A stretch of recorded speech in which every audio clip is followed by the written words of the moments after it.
সকাল সকাল 2 লক্ষ টাকা নিয়ে বেরিয়ে পড়লাম গরুর হাটে গরু কেনার জন্য। হ্যালো এভরিওয়ান, আসসালামু আলাইকুম। তো আজকে কিন্তু আমরা যাচ্ছি 7 মাইল গরুর হাট, আমাদের যশোর জেলার মধ্যে সব থেকে বড় গরুর হাট। তো আমরা একে একে কিন্তু গরুর হাটে চলে আসছিলাম মোটামুটি 11টার দিকেই। আপনার 11টা 12টা থেকে গরু আসা শুরু হয়ে যায়, আর বিকাল পর্যন্ত এইভাবেই চলতেই থাকে কেনাকাটা। তো আমরা মোটামুটি দ্রুত চলে আসছিলাম যাতে আমরা মেলার সময় নিয়ে অনেকগুলো গরু দেখতে পারি। যেহেতু কেনার চিন্তাভাবনা ছিল যে 2 থেকে 3 পিস গরু কিনবো দেশি। যেহেতু আমাদের গরুর ফার্মের টার্গেট হচ্ছে বাছুর উৎপাদন করা, তো আমাদের ফার্মটি কিন্তু দুধের ডেইরি ফার্ম না, এবং মাংস উৎপাদন করাও আমাদের মেন উদ্দেশ্য না। আমাদের উদ্দেশ্য কিন্তু একটাই, যে আমাদের বাছুর উৎপাদন করে তা থেকে লাভবান হওয়া। তো সেই হিসেবে আমাদের দেশি গাই কেনা, কিংবা আপনার শাহিওয়াল পাকিস্তানি যে সমস্ত জাতের গাই রয়েছে, সেই সমস্ত টার্গেট নিয়ে আমরা কিন্তু আজকে আমাদের এই হাটে এসেছিলাম। তো ফাইনালি অনেক দেখার পর আমাদের একটি গাই পছন্দ হয়েছিল, এবং আমাদের ভুলবশত মনে হয় ভিডিওতে সেই ক্লিপটা নাই। তো সেই হিসেবে আমাদের কিছুটা মিসিং হয়ে যাচ্ছে ভিডিও। তো যাই হোক, আমরা প্রথমে একটি গাভী কিনে সেটা আমরা কিন্তু আমাদের বাসায় পৌঁছে দিয়েছিলাম, এবং পরবর্তীতে আমরা আরও 2টা গাভী কিনেছিলাম, সেই 2টার ভিডিও কিন্তু আমাদের এই ক্লিপে রয়েছে।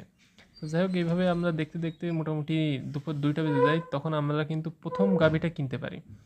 তার আগে আমাদের আসলেই সেভাবে আমাদের পছন্দ হচ্ছিল না। এক এক গরুতে এক এক সমস্যা, কিংবা বিভিন্ন রকমের সমস্যার সম্মুখীন হতে হচ্ছিল।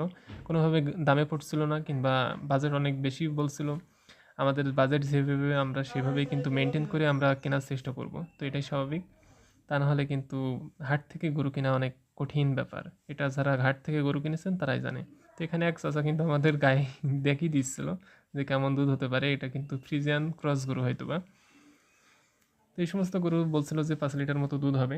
তো যাই হোক, আমরা এই সমস্ত টার্গেট নিয়ে কিন্তু আমরা আসিনি। আর আমাদের ফার্মে কিন্তু অলরেডি একটি ক্রস গাভী রয়েছে, এবং সে এটা কিন্তু 3 মাসের প্রেগনেন্ট রয়েছে অলরেডি। তো আশা করা যায় ওখান থেকে কিছু যদি ভালো মনে হয়, কিংবা সেই গরুর উপরে যদি ভালো বেনিফিট আসে, তাহলে আমরা ভবিষ্যতে চেষ্টা করব আমরা ফ্রিজিয়ানের সাইডে যেতে। কিন্তু আপাতত যেহেতু আমাদের ওই সমস্ত ধান্দা নাই, সেই হিসেবে আমরা শাহিওয়াল গাভী নেওয়ারই চেষ্টা করব। তো শাহিওয়াল মোটামুটি এগুলো কিন্তু মিডিয়াম পর্যায়ের আছে সাইজের হয়ে থাকে। আমরা আমাদের কিন্তু দ্বিতীয় গাভীটি আপনারা দেখতে পাচ্ছেন, এটা কিন্তু আমাদের দ্বিতীয় গাভী, যেটা আমরা কিনেছিলাম। তো আমরা মোটামুটি শুকনো টাইপের একবার গাভীগুলো নিয়েছিলাম, যে যাতে আমরা বাজেটের কম পেয়ে যাই। আর এগুলো যদি আমরা বাসায় নিয়ে যে মাসখানেক খাওয়ানো শুরু করি, তাহলে কিন্তু এদের স্বাস্থ্য ঠিক হয়ে যাবে। তো সেই হিসেবে কিন্তু কোনো সমস্যা নেই। আর আমাদের যেহেতু ঘাসের ব্যবস্থা রয়েছে পর্যাপ্ত পরিমাণের, সেই হিসেবে কিন্তু আমাদের কোনো সমস্যা নেই। তারপরে আমরা কিন্তু আরও একটি শাহিওয়াল গাই গরু দেখার চেষ্টা করেছিলাম, এবং সেখান থেকে হঠাৎ করে চলে গিয়েছিল গরুটি, পালিয়ে আনার চেষ্টা করেছিল অনেক ছুটে। সে তারপরে গিয়ে এক জায়গায় আমরা আবার ধরলাম। আর আমাদের সেই গরুর ব্যাপারই কিন্তু উনিও সাথে আমাদের ছিল। তো খুবই বিপজ্জনক ব্যাপার, এখানে একটা গরু দৌড় মারলে তাকে আটকানো খুবই কঠিন ব্যাপার। তারপর আমরা আবার সেই গরুটা ফেরত নিয়ে আসি, এবং ব্যাপারের সাথে আমরা আলাপ আলোচনা করি, এই দাম দর ঠিক করার চেষ্টা করি। এই গরুটাও আমাদের অনেক পছন্দ হয়েছিল। আর মোটামুটি আমাদের গরুর মধ্যেও সবথেকে সুন্দর ছিল এই আজকেকার যে 3টা গরু কিনেছিলাম, সেই 3টার মধ্যে সবথেকে সুন্দর গরু ছিল কিন্তু এটি শাহিওয়াল, একেবারে সুন্দর একটি গাভী। তো এটা যতটুকু জানি যে 6 দাঁতের একটি গাভী, আর মোটামুটি পছন্দ হয়েছিল। আর এটা আমাদের 56,500 টাকায় কিন্তু কিনেছিলাম এটা। এবং এর আগে যে ভিডিওটি এর মধ্যে ক্লিপ ছিল আপনার, গাভী যেটা নিয়েছিলাম বললাম, যেটা একটু শুকনো টাইপের, সেটা কিন্তু মোটামুটি 54,500 টাকা পড়ছিল।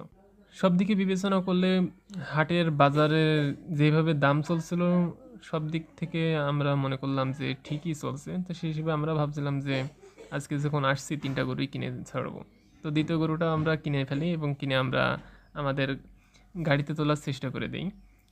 আর তার আগে আমরা আরও একটি গাভী কিনেছিলাম, সেই গাভীটিরও আমাদের ক্লিপ আনফর্চুনেটলি নাই। সেটা অলরেডি কিন্তু আপনারা গাড়ির মতো দেখতে পাচ্ছেন, এই পরপর 2টা গরু। আর আরেকটা প্রথম গরু, যেটা আমরা অলরেডি বাড়ি পাঠিয়ে দিয়েছিলাম। ভেবেছিলাম হয়তো বা প্রথম গরুটা কেনার পরে আর কোনো গরু কেনা হবে না, যেহেতু আমাদের সেভাবে পছন্দ হচ্ছিল না, কিংবা দামে পড়ছিল না সেভাবে। তো ফাইনালি আমরা কিন্তু শেষে আবার 2টা কিনেছিলাম, আর প্রথমে একটা গাভী বাসায় পাঠিয়ে দিয়েছি। সব মিলে আমরা 3টে গাভী নিয়ে আমরা কিন্তু বাসায় চলে আসি। তো কেমন হয়েছে আপনারা জানাবেন, এবং পরবর্তী সমস্ত আপডেট আমরা গরু সম্পর্কে আপনাদের দিতে থাকবো। আমাদের সাথে থাকুন, আমাদের পেজটিকে ফলো করে। সকলকে ধন্যবাদ। আসসালামু আলাইকুম রহমতুল্লাহ।